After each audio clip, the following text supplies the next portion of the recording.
Welcome to Luzmo office hours. As usual, we're doing a quick 20-30 minute session with the hands-on demo that Noah, who joined us today, is going to do for us. And I'm here monitoring the chat across our live streams here on Riverside and LinkedIn and YouTube. And please, at any point in time when you're watching and you have a question, don't hesitate to drop it in chat because we are here to answer the questions, show certain things live and hands on. And that's pretty much the purpose of these office hour sessions. And with that, Noah, handing it over to you. I'll be monitoring the chat for questions. And please go ahead, tell us a few words about what's planned for today. Perfect. Yep. Thank you. And welcome everyone. So my plan for today is to show you how you can use AI to build Luzmo and also empower the end users of your application to leverage AI to do some data exploration and analysis. We'll kick off inside of our application, and then I'll take you in, give you an idea of what this looks like from your end user's perspective as well, and how can they leverage some of the cooler parts of Luzmo. So without further ado, I'll start sharing my screen inside of the Luzmo application and get right started. So what we're looking at here is just one of the many data sets that I'm connected to inside of my Luzmo account.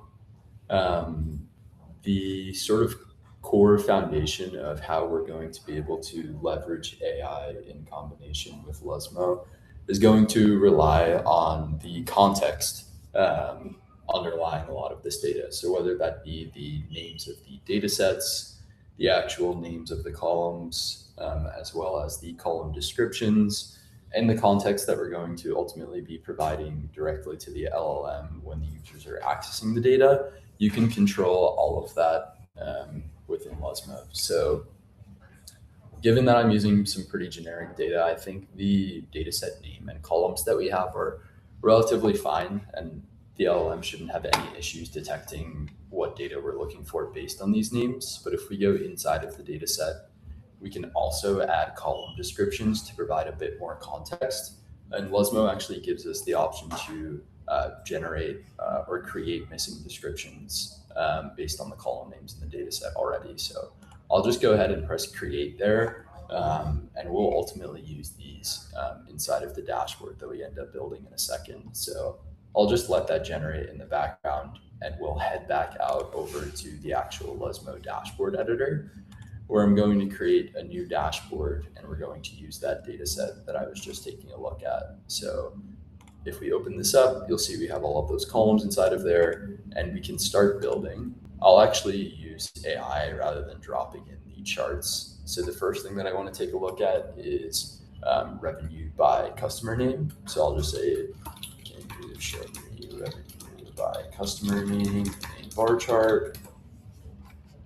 Let me just select the correct data set. And then Luzmo will automatically place those columns onto the correct chart type for us. So I don't need to do any guessing or figuring out of where we should ultimately place those columns. I like the way this looks, and this is exactly what I was looking for. So I'm just going to quickly resize it. And I'm also going to turn on large screen since I'm using a monitor right now. And if we want, we can continue doing customizations inside of here. So for example, if we wanted to add a group by transaction type, it should update the chart to reflect those changes.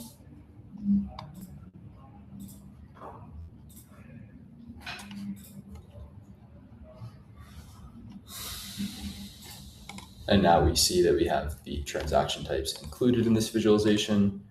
And since I'm relatively familiar with Luzmo, we can also do some customizations inside of the actual chart settings if we prefer to circumvent the AI there. Additionally, if we wanted to then add different chart types without using AI, of course, we can do the traditional drag and drop, place some columns inside of here. So let's just look at revenue over time. And then again, if we wanted to do some minor tweaks, we can also prompt to create those changes. So this is the main way that you're going to interact with AI inside of Luzmo's dashboard editor. Ultimately, we want to build out a full-fledged dashboard, include some filters to allow our users to explore a bit further. But I'll give you an idea of what that now looks like from an end user's perspective.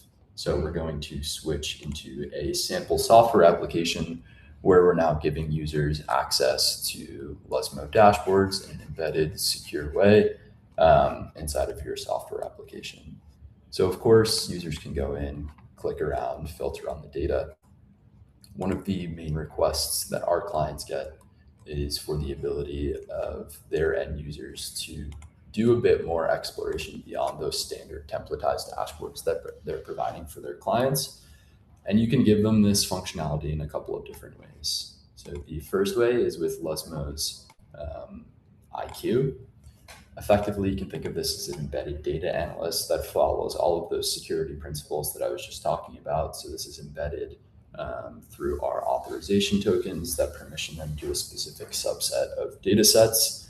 And you can apply additional parameter filters there, of course, to ensure that they're only seeing the data that they're supposed to. And then we have some sample questions here that users could select. So I'll just press one of these. And you'll see that Luzmo will then identify which data sets to query and ultimately leverage those data sets to find the correct columns, generate a textual response that summarizes the chart that it will ultimately generate for us.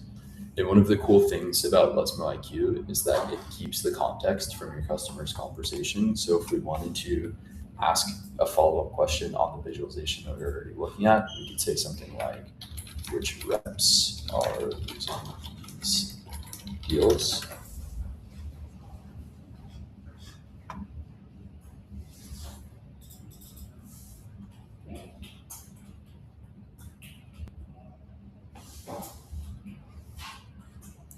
And you'll see now that Luzmo has given us the answer to the rep question as well. So this is great, but maybe you don't want to just add an entirely new component to your application and you'd rather embed this functionality in one of your existing workflows. You'll see that this software application has a search bar that already allows you to ask questions inside of their application on the top right. And we could ask any of these questions that we were asking inside of that component there. So let's just say, what are our largest deals? Quickly hit enter, and now embedded inside of an existing workflow inside of the software application, we can empower users to ask questions beyond maybe some of their traditional support or just searching for features. Now they can also do the data analysis right here. Secondarily, we have this existing dashboard that I was showing you before. Maybe you have some users that are inclined to create their own visualizations. You can just simply embed Luzmo's dashboard editor and give them that same functionality that we were talking about before, which allows them to create new charts via prompting and modify their own copy of this dashboard. So we could ask a question like, show me red bar, volume by rep.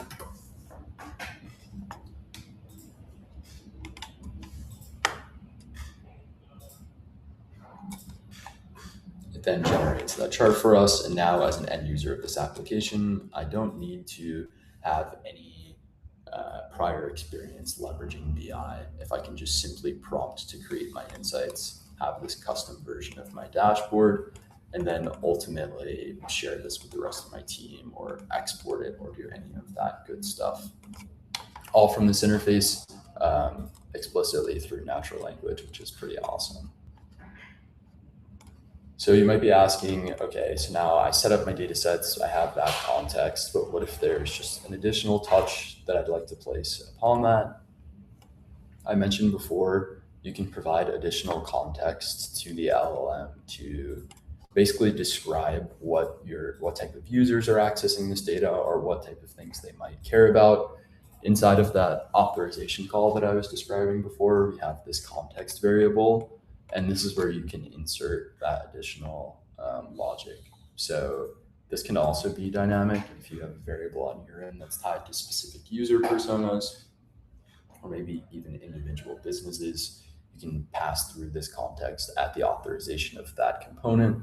And this will be taken into account when that user is making those requests to Luzmo IQ inside of your application.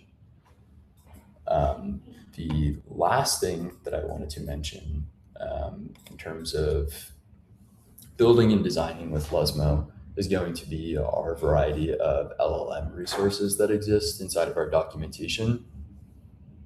So inside of here, you'll find agent skills that make it really easy to build with a lot of your agentic coding tools like Cursor, Claude Code, etc. I actually ran a test this morning with one of our newly released features to see how quickly I could build an embedded dashboard off of a data connection. And it took me about 5 minutes to get inside of my web app. So I would definitely recommend giving this a test, whether or not you're familiar with embedding Luzmo or not already. This makes it super simple and super easy to embed newly created dashboards effectively based off of just a couple of um, keys and tokens that you need to provide. And lastly, we have our newly released MCP server. This is also a super useful tool for building and designing using AI.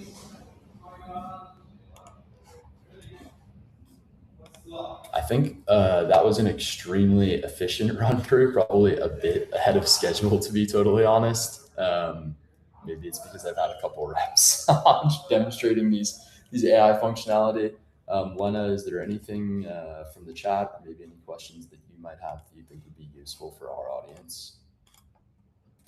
Not seeing any questions. The question that was asked earlier today in a similar session was if we're recording this so that folks can get this recording and share it with their team. So, saying that explicitly that yes, we're recording all of these sessions. So, if you signed up for it, you'll be receiving a recording shortly.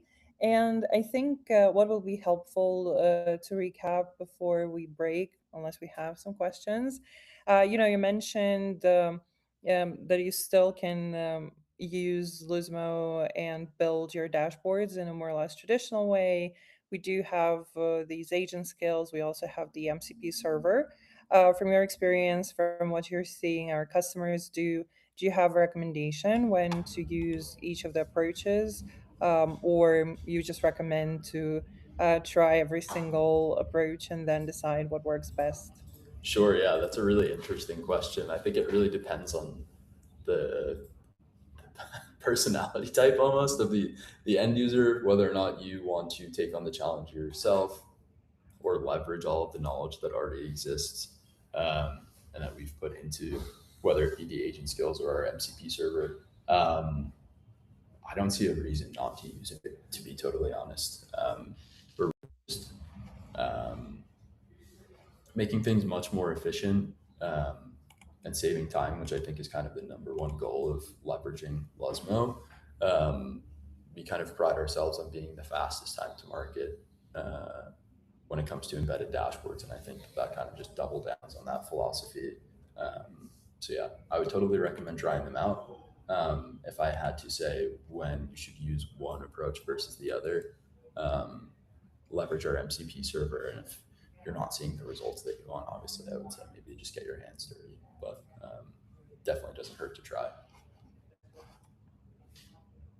Yeah, makes perfect sense. And I know that a lot of time less technical profiles are a little bit intimidated by things like using skills in Claude Code or MCP. Also, from your experience, because I know that you got pretty hands-on building apps and experimenting with embedding Luzmo dashboards in those apps. Really curious to hear if you think um, the learning curve is steep, or you can get started with agent skills and MCP even if you're not very technical. Sure, yeah. I think there's always going to be some sort of learning curve, but when it comes to working with those agent skills specifically in relation to Luzmo, there are a finite number of details that you need to be aware of that the agent skills handle for you. So I would say don't hesitate at all. Definitely give it a try. The results are almost impossible to be bad. And if they are, like I said, the agent skills will help you figure out what's going wrong, and everything is extremely well documented and accessible inside of our application. So definitely go for it. If there is a learning curve, I'd say it's pretty approachable. Maybe like 10 degrees. It's pretty mild. Yeah, that sounds really encouraging. So definitely try Luzmo MCP server and the agent skills to see if they work for you out of the box, or if you need any help. Our team is definitely there to troubleshoot with you and help you find the optimal setup. And the good news is that we're actually planning to do some more deep dives on each of the topics. We are running a special office hours edition next week on Wednesday with our VP of product, who will be demoing our MCP server and walking you through setting it up and using it for various use cases. So you'll have a chance to pretty much ask any questions you may have, and also see how to set up and use the MCP server for your use case. And towards the end of the month, on June 30th, we're also doing a special 60-minute extended hands-on build session where we're going to show how you can use Luzmo skills to pretty much increase your velocity and your time to market even further. So even if you're not that familiar with using skills and the MCP server, we are scheduling these sessions to make sure that you can see that it's not all that intimidating, and you can ask questions directly to the Luzmo product team, and they will be very knowledgeable and definitely able to help you. And with that, I think we can wrap this session. Thanks, Noah, for running us through this. And in case you're watching this in a recording, please don't hesitate to reach out to us if you have additional questions. We also had someone at the earlier session ask if we can run this for your team. Absolutely. Let us know. We can organize a hands on session where you can build along with us or take a look at a live demo. So the possibilities are infinite. Just let us know if you have any questions or feedback. Thank you, Noah. Enjoy the rest of your day, and look forward to seeing everyone at our next office hours in a week. Thank you.